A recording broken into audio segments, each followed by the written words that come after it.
Have you ever heard that age-old saying, "Don't swallow your gum, it'll stay in your stomach for 7 years"?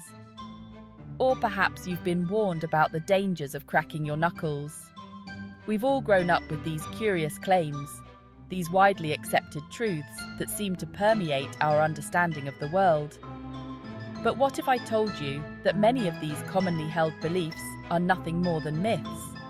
What if the things we've accepted as facts are, in reality, nothing more than clever misconceptions? It's fascinating, isn't it, how easily misinformation can take root and spread. On this channel, Facts Intrigue, we're passionate about unearthing the truth. We delve into the science, the history, and the cultural context behind these myths, separating fact from fiction. Get ready to challenge your assumptions and embark on an enlightening journey as we debunk these myths and reveal the shocking truths you've always been told wrong. Are you ready to question everything you thought you knew? Buckle up, because things are about to get interesting. Picture this. You're enjoying a delicious snack when suddenly, disaster strikes.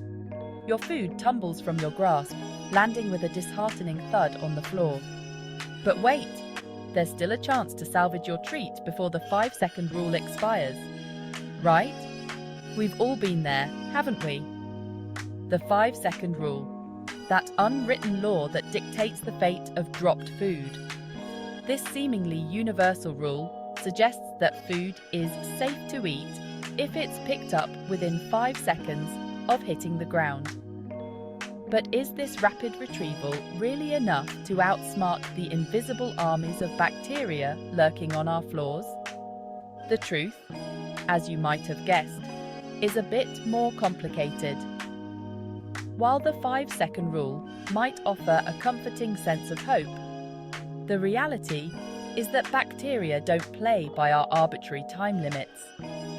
These microscopic organisms are incredibly efficient at attaching themselves to surfaces, and unfortunately for our dropped snacks, that includes food.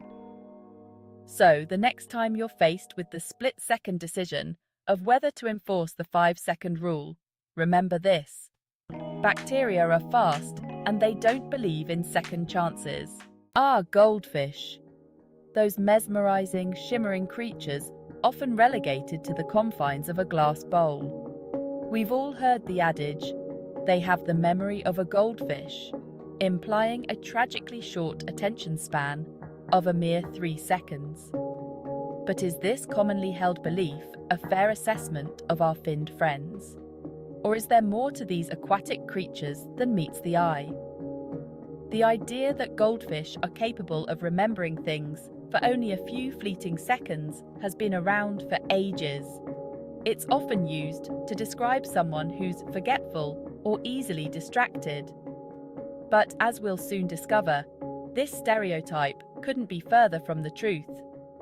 The truth is, goldfish are far more intelligent than we give them credit for.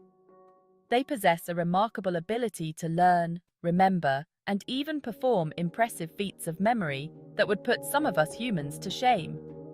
So, the next time you look at your goldfish, remember, there's more intelligence swimming behind those eyes than you might have ever imagined. Okay, let's talk about brains.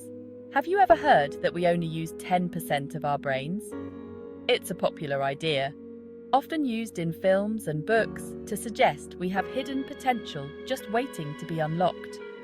Wouldn't it be incredible if we could suddenly access all that untapped brain power? Imagine the possibilities. Sadly, the truth is a bit less dramatic, but much more fascinating. The idea that we only use a tiny fraction of our brains is a complete myth. Neuroscientists have repeatedly debunked this, and for good reason. Think about it. Our brains are complex organs that require a lot of energy to function. If 90% of our brain were just sitting there unused, wouldn't evolution have made it smaller and more efficient? After all, nature tends to favor efficiency. Plus, brain imaging techniques like fMRI scans clearly show activity across all areas of the brain, even during simple tasks. So, how did this myth become so widespread? Well, its origins are a bit murky, possibly stemming from misinterpretations of early brain research or even motivational speeches.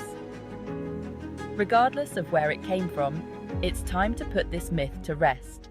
Have you ever cracked your knuckles and had someone say, "You'll get arthritis doing that"? It's a common warning, repeated so often it feels like truth. But is there any evidence to support this claim? Well, like many myths, it stems from a misunderstanding of how our bodies work. That popping sound isn't bones grinding against each other, as some might imagine. It's actually gas bubbles bursting in the synovial fluid, which acts as a lubricant for our joints. When you stretch or bend your finger, you change the pressure within the joint, causing these bubbles to form and then collapse, creating the distinctive popping sound. So, rest assured, it's not a prelude to a life of arthritis. But if it's not harmful, why do some people find it so annoying? That's a question for another time. But perhaps it's the unexpected sound or the feeling of pressure release that evokes such strong reactions. Lightning never strikes the same place twice. We've all heard this saying, often used to downplay the likelihood of a negative event happening again. It's a comforting thought, implying that once something bad happens, we're somehow immune to a repeat performance. But is there any truth to this widely held belief? The answer, in short, is a resounding no. In fact, lightning can, and often does, strike the same place multiple times, especially if it's a tall, prominent object. Take the Empire State Building, for example. This iconic skyscraper is struck by lightning an average of 25 times per year. That's because tall structures act as natural lightning rods, providing a path of least resistance for the electrical discharge from a thunderstorm. So, why do we cling to this myth?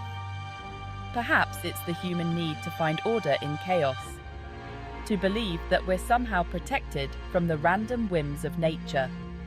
To understand why lightning can strike the same place multiple times, we need to delve into the science behind these electrifying events. Lightning occurs when there's an imbalance of electrical charges between storm clouds and the ground. These charges build up until the electrical potential difference becomes so great that it overcomes the insulating properties of the air, resulting in a sudden discharge of electricity, a lightning bolt. And guess what? Lightning is lazy. It always seeks the easiest path to the ground, which is often the tallest object in the vicinity. That's why trees, towers, and even people standing in open fields are at higher risk of being struck.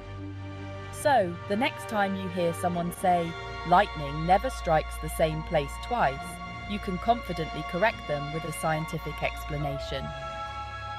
While debunking myths is fun and enlightening, it's crucial to remember that lightning is a powerful force of nature that should never be underestimated. If you find yourself caught in a thunderstorm, seek shelter immediately.